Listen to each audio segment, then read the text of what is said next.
Good morning, YouTube, and welcome back to another episode here at WILDMAN Lifts. I'm your host, WILDMAN. Now on today's episode, I'm going to be doing a variation of the back squat. This is called the Zircher Squat.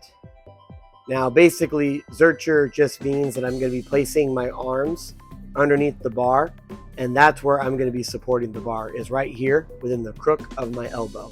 This is a great squat variation to do, especially for athletics. It carries over very nicely into athletic strength for football, basketball, baseball, and wrestling and other sports. This is a great squat variation to do in place of the back squat. And it's something that I like to throw in every once in a while to change up my training. And obviously this carries over great into strongman because this is pretty much the same motion you use when you're picking up a stone and trying to get it to your shoulder. And there are a lot of strongman competitions where you have to sit and implement within the crook of your elbow, lift it Zircher style, and then you have to carry it around in a circle or straight for a distance. So this is a great exercise to do to build overall strength and athleticism. And the reason why I'm using the axle bar is because, in my opinion, I think that it's a lot harder. A barbell sits perfectly in the crook of your elbow so that you're able to get the bar over the middle of your foot through the whole movement, which is what you want to do. With an axle bar, it's a lot fatter. And so because of that, it's not going to sit directly in the crook of your elbow, which means you need to use more upper body strength to keep it stabilized. The axle bar does have a benefit though, is it's smooth all the way through. There's no knurling on this bar. So that's the one benefit that's different from a barbell, because with a barbell, the knurling might be exactly where I want to put my arms, and that's going to scratch up my arms. But enough chit chat. Let's jump into this and let's get started with the strength giant set. So like I said, we're going to be doing Zircher squats today. And this is a lot harder of an implement to lift, mainly because of the axle, but also because that weight is sitting into the crook of my elbow. So my biceps are going to be taking a lot of strain. And as I work up in weight, I'm going to be doing some fat bar pull-ups. So this is a lot harder on your grip because that implement on the top is a lot thicker than a pull-up bar. I'm going to be doing 3 reps of those. And I'm also going to be doing 3 reps of burpee box jumps. And I love doing something like this because this is getting my heart rate up and getting my muscles warm. And it's also teaching my hips to move explosively, which is what I need as I go up and weight on the Zircher squats. And that's the giant set for the day. Now, if I have any advice for anybody out there who wants to do Zircher squats, the key to this is to be efficient in your movements, because the moment you take that thing out of the rack, it kind of cuts the air off. Like all of your circulation just stops dead. And the heavier it gets, obviously, the harder it is to breathe. So when the bar is on your back, or even if it's in a front squat position where it's resting on your shoulders and into your neck, at least you've got some reprieve at the top, because you're able to kind of stabilize and get your mind ready and get your air and your brace set. With the Zircher squat, you'll see like how I efficiently move is I just get it quick, drop it down, and place it back up. So I get my air and my brace ready before I lift it off the rack. And if you try to get your air while you're holding that implement into your arms, you're more than likely going to drop it, or you're going to strain your biceps, because it's all going to go to your biceps, the weight is, and you're not going to be using your whole body to leverage it. So that's the best way I can think of to do a Zircher squat, is to get your air before you get to the rack. And then once you get to the rack, move efficiently. You don't need to move fast, but efficiently. And there's a big difference between the two, because one is if you move fast, you're going to make a mistake. Your feet are not going to be set, your brace isn't going to be tight, and you're not going to be in the most advantageous position when you're ready to squat it down. So my goal for the day was to hit 300 pounds. So this weight was going to tell me where I was.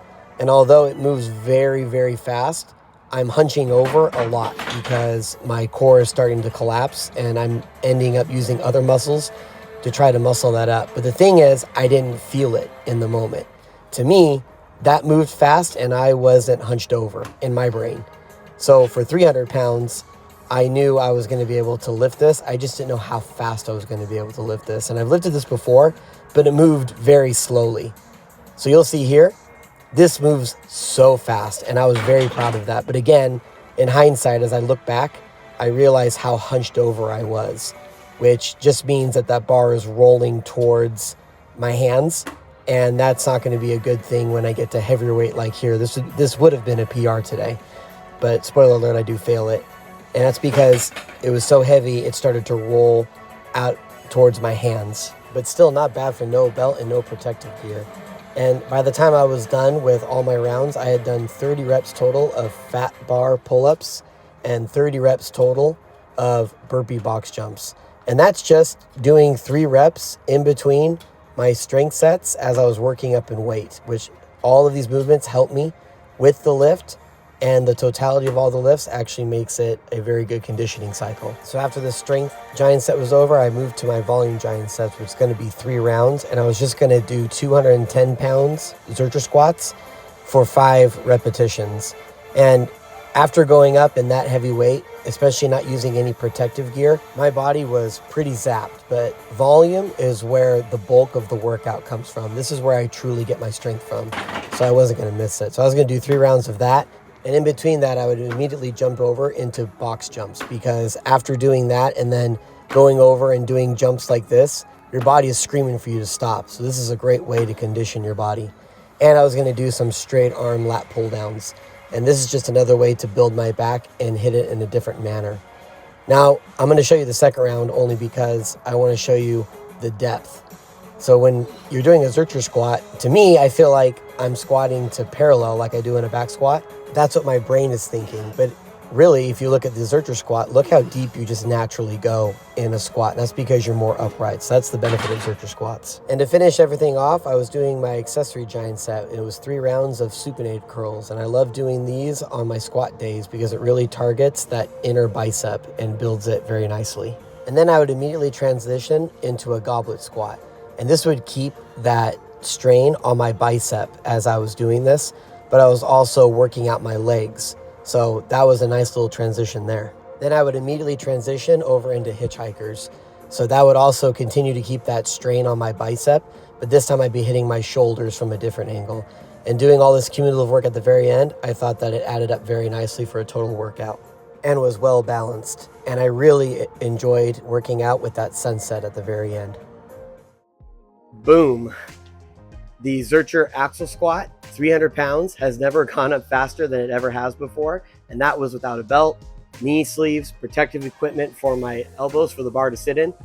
And it was on the axle bar, which is a lot thicker. So I was very pleased with that. 320 pounds, you could see it rolled to the front of my arms. And I wasn't willing to sacrifice snapping my biceps off trying to save it. But I was very pleased with it regardless, because 300 was what I was trying to hit. 320 would have just been icing on the cake. So after doing all that volume work and doing all the accessory work, I am zapped. So I'm ready to put this stuff away and go eat. I'll catch you next time. Thanks for joining me today.